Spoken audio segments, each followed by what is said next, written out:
In today's video, we will be talking about 5 nursery rhymes and their history. Or, well, at least the theories of their histories, because the original meanings of these nursery rhymes may have actually been lost over time. But we will talk about some of these theories, and we will let you decide if any of these are credible.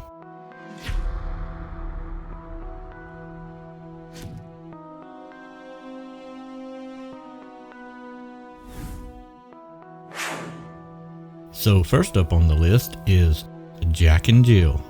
Listening to these lyrics, we can learn that Jack and Jill are going to climb up a hill to get some water.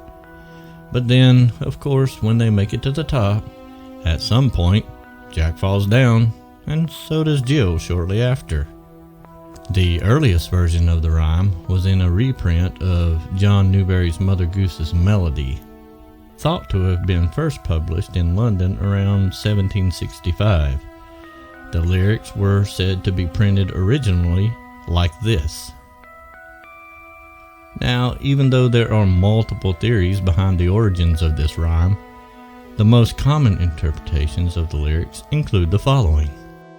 Theory number 1 is that the character Jack is believed to represent King Louis XVI of France, and Jill representing his wife, Queen Marie Antoinette. King Louis XVI was beheaded by guillotine in 1793, and they liken this part to Jack fell down and broke his crown, and Marie Antoinette was beheaded some months later, hence Jill came tumbling after.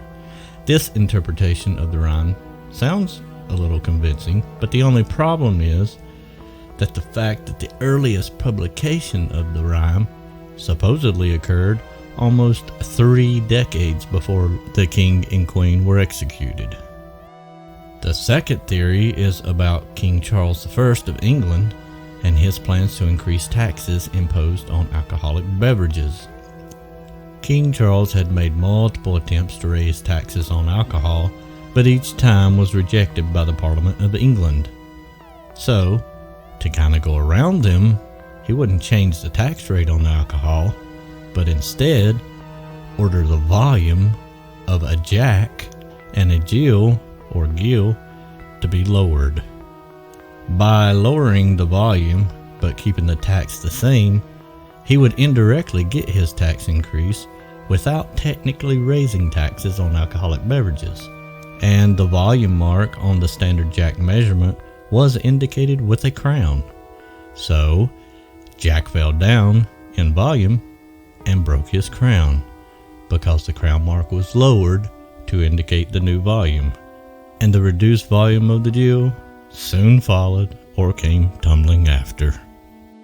And lastly, it's said that Jack and Jill were just 2 names that were sometimes generically used for people, and they are commonly used in nursery rhymes like Jack and the Beanstalk, and for instance in Shakespeare's A Midsummer Night's Dream, and the reference appears again in Shakespeare's Love's Labour's Lost. And coupled with the fact that they could just be generic names not pointing to anyone in particular, there is a more straightforward theory that comes from the fact that historian Edward A. Martin notes that pails of water may readily have been collected from dew ponds, which were located on the top of hills. So, it could have very well been intended to mean exactly what the song described. Now, there are several more theories about this nursery rhyme that we won't get into today for time purposes, but these are just some that are circulated around quite often. Which one of the many theories out there do you think is more plausible for Jack and Jill? Let us know in the comments below. Nursery rhyme number 2 on the list is London Bridge is Falling Down, or it can also be called just London Bridge. While the exact meaning of this rhyme isn't known, many theories have, of course, circulated throughout the years, and here are a few of them. Some allege that the lyrics reference a Viking attack and supposed destruction of the London Bridge by Olaf II in the early 1000s. There have also been many guesses as to who the fair lady is in the rhyme.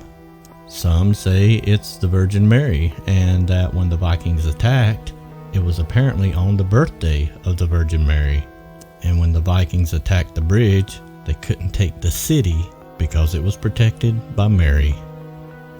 But is it related to the nursery rhyme? And did the attack ever actually happen? Some historians don't believe it did. However, there are some historians that do. We don't know for sure, but we'll let you decide. Another theory is that the song refers to the burying of children as a sacrifice in the foundations of the London Bridge. And the idea was that the bridge would collapse unless a sacrifice was made and a body was buried under its foundations. There is no archaeological evidence for any human remains in the foundation of the bridge, but bodies were found beneath the actual bridge, just not under the foundations, in 2007 during excavation work, though that is more than likely not related. And another theory is, of course, that the bridge was actually just falling apart. The London Bridge was the only crossing for the people of the Thames River until the middle of the 18th century. It suffered fire damage in 1633 and was also constructed in such a way that impeded river and traffic flow. It was widened in 1763, but it still wasn't wide enough and was in constant need of repairs. It was eventually replaced in the early 19th century, and a new London Bridge opened in 1831. This bridge would also be replaced again in 1972. Then the 1831 bridge was disassembled and reconstructed in Lake Havasu City, Arizona, in the United States. Now, as previously mentioned, the exact meaning of this rhyme isn't known, but do you have a theory that wasn't presented here? Or what theory do you think is most likely to be the true meaning? Let us know in the comments below. Number 3 on the list is a rhyme with many variations in its title. Ring-a-ring-a roses, ring-a-ring-a Rosie, or ring around the Rosie. Common British versions include these lyrics, and common American versions include these lyrics. And other versions look more like this. Some have theorized that the lyrics of the song are about the bubonic plague or the Great Plague of London. Now, Peter and Iona Opie, the leading authorities on nursery rhymes, remarked, "The invariable sneezing and falling down in modern English versions have given would-be origin finders the opportunity to say that the rhyme dates back to the Great Plague. And a rosy rash, they allege, was a symptom of the plague, and posies of herbs were carried as protection and to ward off the smell of the disease. Sneezing or coughing was the final fatal symptom, and all fall down was exactly what happened." But the first recorded version of the nursery rhyme did not show up until around 200 years after the plague. And we're not sure why someone would write a song in this fashion about a plague 200 years later. And so it's been said that what's more likely is the rhyme was really just a fun game that manifested later, after the Great Plague, and it was just a game for kids. Likely they joined hands around a flower bush or a rose tree, circled it a few times, and fell down laughing, or even sneezing from the flower's pollen. Or perhaps, as some say, the fall part meant a type of curtsy. And again, there are more theories that we won't get into today, but let us know in the comments below what you believe the meaning behind this nursery rhyme is. And number 4 on the list is a nursery rhyme and popular lullaby that we call Rock-a-Bye Baby. It has also been called Hush-a-Bye Baby, and in fact, in some of the earliest print, it was known as Hush-a-Bye Baby. One theory about the origins is from a local legend in England. In this theory, there was a family with 8 children, and according to legend, They hollowed out one of the branches of the tree and made it into a cradle for their babies. Tucked safely into the tree branch, the child could be lulled to sleep by the movement of the tree and the wind.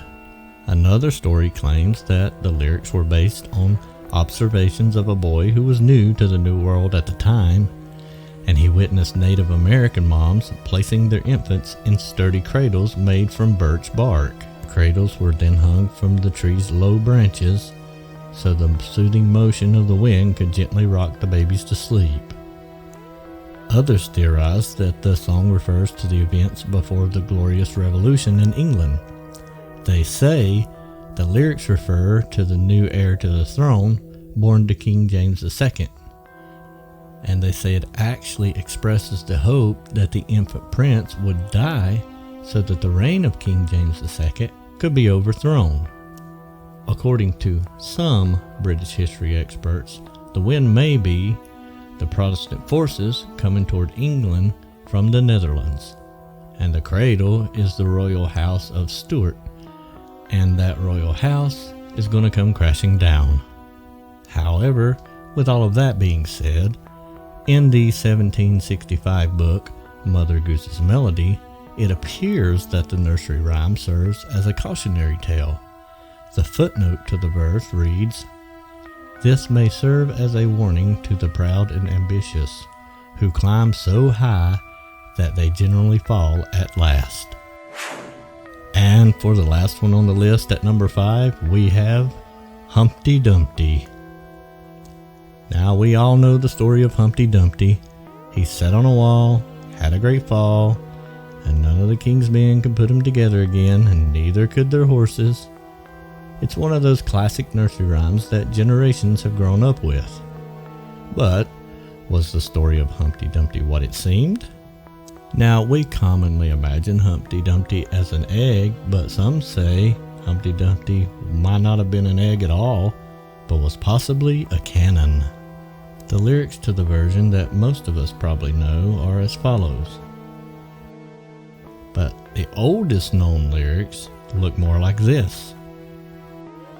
Now, for the most part, Humpty Dumpty is usually portrayed either as a human with strangely egg-like qualities, or just a plain old anthropomorphic egg. But if you think about it, there's nothing in the rhyme that describes Humpty Dumpty as an egg. But the egg-like character was given life in works such as Lewis Carroll's Through the Looking Glass and Alice's Adventures in Wonderland. But even though multiple people have portrayed Humpty Dumpty as an egg throughout the years, was it an egg? One theory suggests it was a cannon, and this story is said to predate Carroll's take on the character. According to a number of military historians, Humpty Dumpty was the name given to a cannon used at the siege of Colchester in the Second Civil War. It was one of several cannons erected to try and keep the Parliament's army away from taking the city.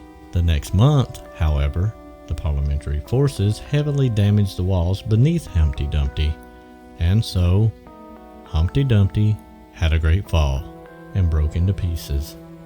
And the royalists or cavaliers were very much the king's men, fighting in support of the King Charles I, and they couldn't put it back together again.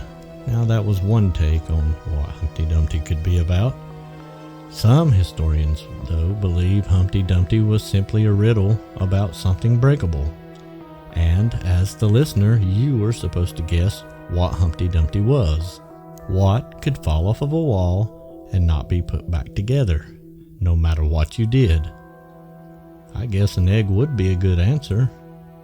But finally, as a side note, supposedly in the 17th century, a Humpty Dumpty was actually a drink made from brandy boiled with ale. But Humpty Dumpty was also slang for a clumsy, oafish person. For instance, how you might act after drinking too many Humpty Dumptys. Now, as mentioned, most of these nursery rhymes have many more theories about their origins, not just the ones that I've mentioned here. And I'm sure you will all have your own belief in which theory seems most plausible. So drop a comment down below and let us know what you think. And as always, if you like this type of content, please hit the like button. And if you are brand new here, we would love for you to subscribe to the channel and hit that notification bell so you can be notified when we upload new content. Thanks for watching, and we'll see you in the next one.